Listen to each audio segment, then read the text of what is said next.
umur 4 tahunan kayaknya lah. Itu ada luka. Nah, itu lukanya itu lumayan lama banget, Kak. Soalnya aku sembuh luka itu kelas 8 SMP. Kayak mata ikan kayak gitu. Iya, Nah, itu lukanya kayak gitu. Itu awal kaki masih agak normal lah ya, yang sebelah kanan itu. Terus setelah sampai gede tuh nambah kayak gini loh, Kak. Itu yang namanya CTIV atau kaki pengkor. Hai semua, thank you udah ngeklik video ini. Jangan lupa subscribe dulu channel YouTube-nya dan enjoy the video. Oke, halo guys, balik lagi di Grita Buka Praktek. Hari ini kita kedatangan salah satu narasumber jauh-jauh dari Cilacap, Jawa Tengah. Ini aku datangkan ke sini untuk bercerita mengenai kisah hidup atau mungkin penyakit yang diderita dari lahir ya, bisa dibilang lagi dari lahir, dan sekarang sudah sampai dengan umur 19 tahun dengan berbagai kisah hidup yang luar biasa. Oke, please welcome Gati Triwahyuni. Halo. Gimana dari Cilacap nih, Jawa Tengah? Ya lumayan sih, capek. Lumayan jauh sekali ya. Tapi thank you banget udah hadir, dan semoga obrolan kita ini bisa menjadi manfaat yang positif buat teman-teman di rumah yang nonton. Nah, mungkin kalau teman-teman belum tahu, ini Gati Triwahyuni ini 19 tahun, dari kecil terdiagnosa meningokel. Waduh, ini aku tadi baca aja tuh baru kayak ini apa meningokel, kayak aku nggak pernah denger ya. Dan ini sebenarnya bahasa medis ya meningokel ini ya. Itu meningokel itu jenis dari spina bifida gitu. Oh, jadi spina bifida itu punya beberapa jenis, salah satunya meningokel. Oh, dan kamu meningokel tersebut ya. Kalau nggak salah spina bifida itu yang waktu lahir ada rongga yang sama. Oh, sama. Di bagian belakang. Terus keluar benjolan gitu ya, kalau nggak salah ya. Benjolan. Nah, kamu juga seperti itu. Oke. Nah, saat itu kalau nggak salah ada narasumber aku yang dia itu di operasi juga ya. Yang anak kecil ya, Kak? Iya. Selain spina bifida itu dia punya jadi kepalanya lebih besar. Kalau nggak salah, terus kakinya juga jadi nggak bisa jalan. Nah, itu dari kecil tuh. Nah, kalau kamu sendiri gimana sih? Boleh nggak ceritain tentang kisah hidup seorang Gati Triwahyuni ini? Kalau aku itu kan diagnosa dari bayi. Dari bayi. Itu baru boleh dioperasi katanya itu setelah umur 1 tahun. 1 tahun operasi di Rumah Sakit Sarjito, Jogja. Alhamdulillah katanya lancar tuh. Umur 4 tahunan kayaknya lah.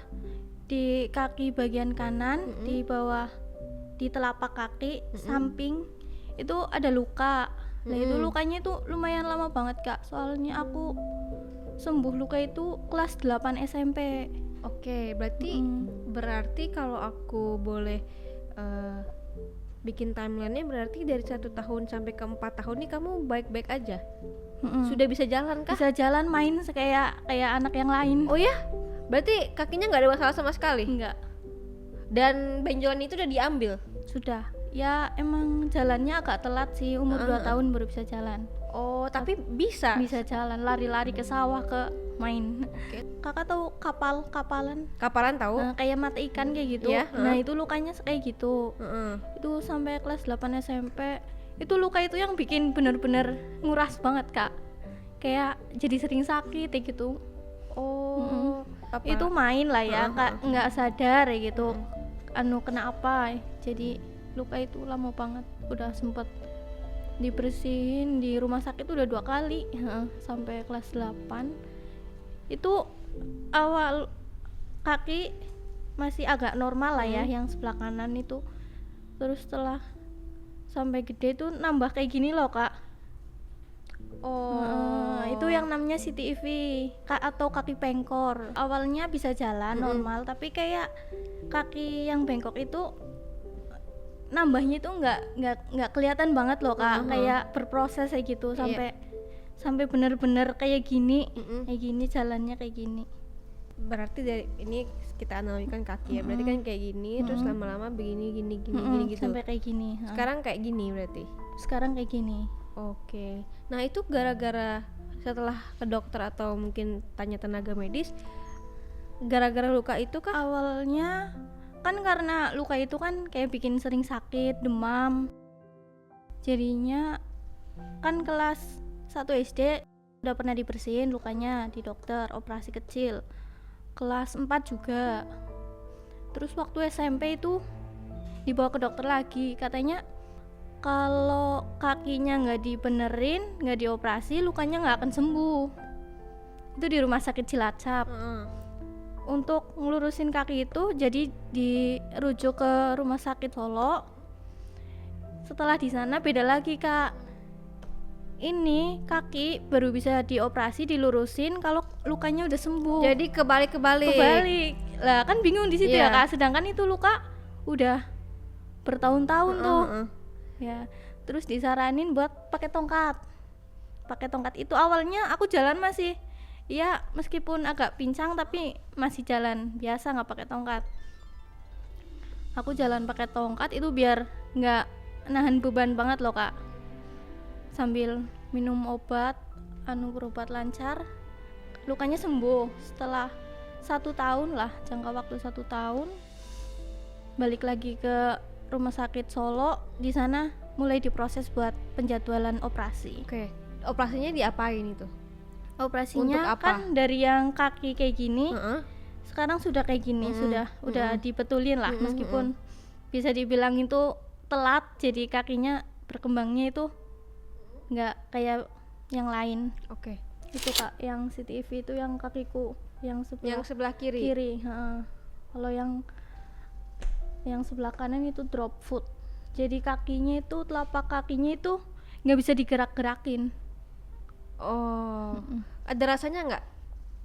Ada Maksudnya sih. di situnya ada rasanya. Tapi kalau nggak bisa Nggak bisa digerakin. digerakin. Itu jadi yang kalau jalan itu jadi kayak keseret-seret. Kalau drop foot juga dari saraf bisa. Soalnya waktu itu pernah di fisioterapis sama itunya gabungnya ke dokter saraf berobatnya. Oke. Nah, berarti ini dua-duanya di kanan atau kanan kiri? CTV-nya kaki kanan, drop foot-nya kaki kiri.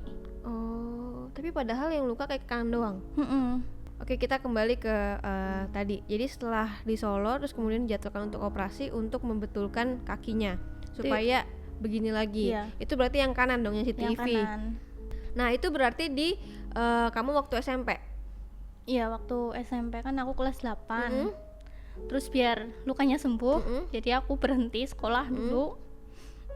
Terus istirahat 1 tahun, dioperasi kakinya.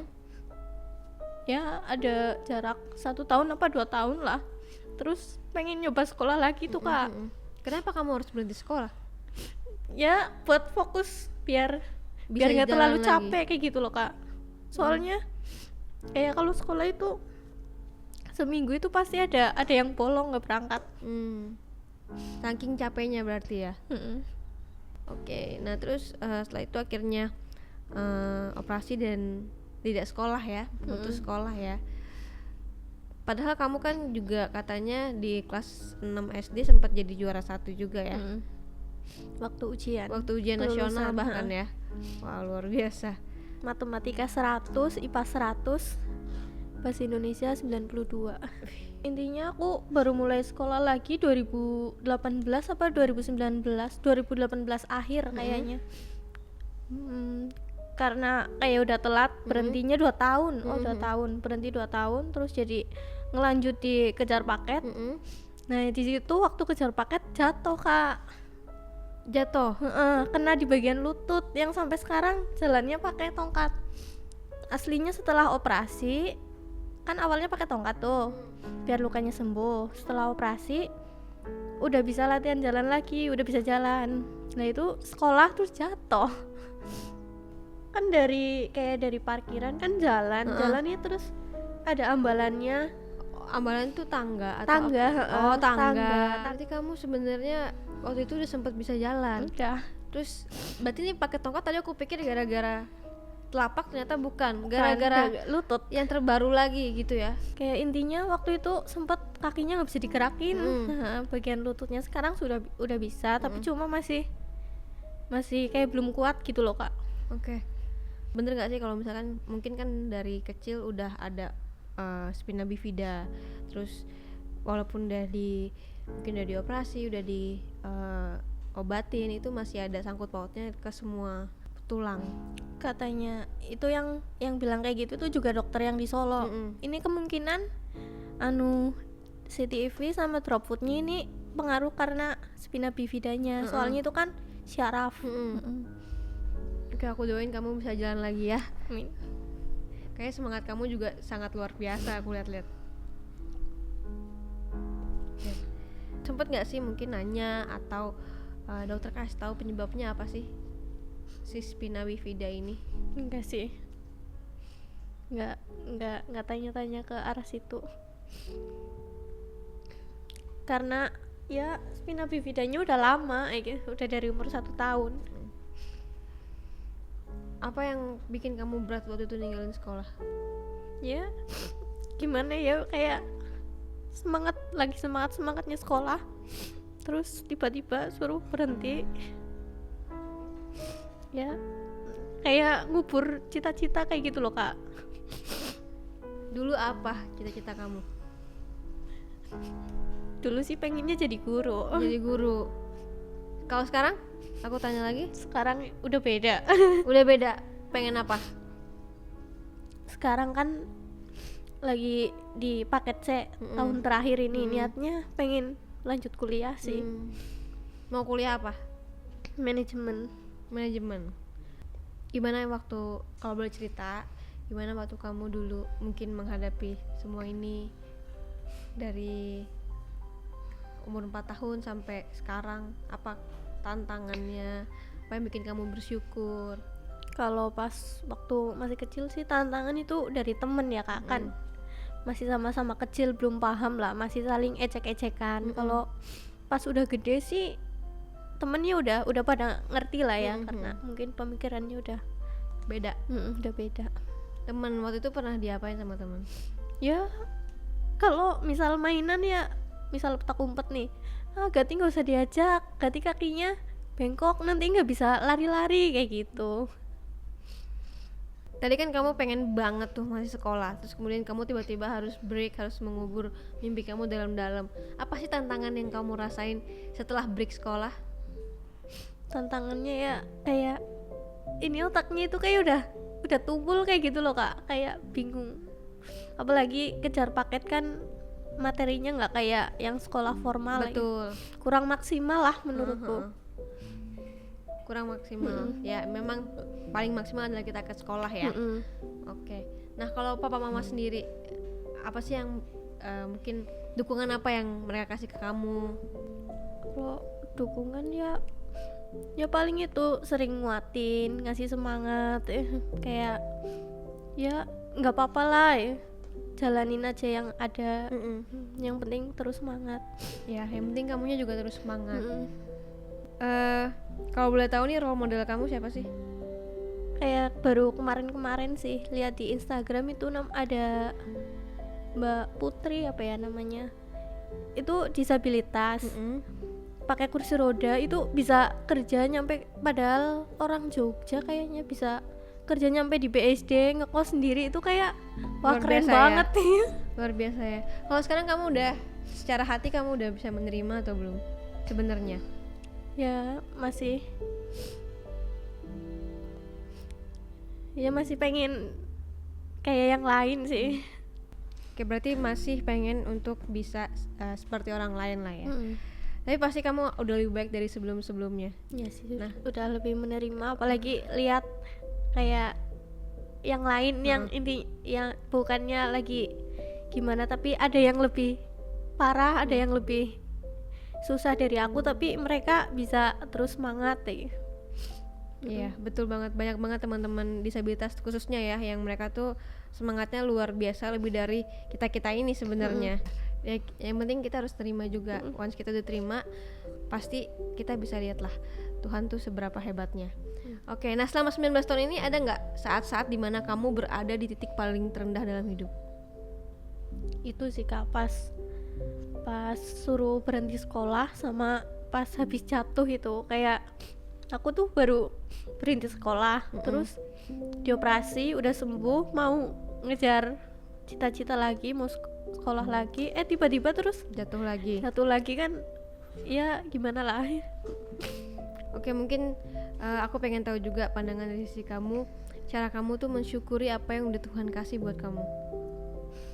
Ya dengan cara menerima, terus kayak semangat buat ngejar mimpi lagi, nggak ya pengen nyoba kayak gini loh kak. Kan aku belum pernah sharing ini dimanapun kayak dari WA, dari apapun aku belum pernah sama sekali, bahwa kayak mungkin orang-orang di luar sana itu nggak tahu keadaanku yang sebenarnya gitu.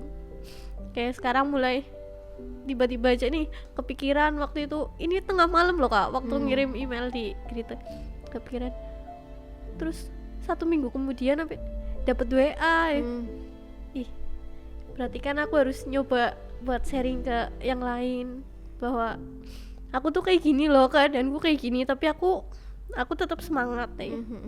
Iya, pokoknya aku pesan sih supaya kamu bisa cepat-cepat menerima keadaan kamu, karena ketika kamu menerima berarti kan kamu mungkin memaafkan diri sendiri, memaafkan orang lain, terus juga secara mental juga pasti lebih baik, dan proses penyembuhannya kalau Tuhan berkehendak pasti terjadi. Soalnya kalau kamu belum menerima juga mentalnya belum siap, terus mungkin penyembuhannya akan lebih lama. Tapi yang penting semangat terus. Semangat terus, jangan pernah menyerah. Tadi kan kamu bilang kamu mau sharing di sini, sharing di TikTok mungkin nantinya, itu bilang biar orang lain tahu apa yang kamu rasain atau apa keadaan kamu. Memang apa yang pengen orang lain tahu tentang kamu?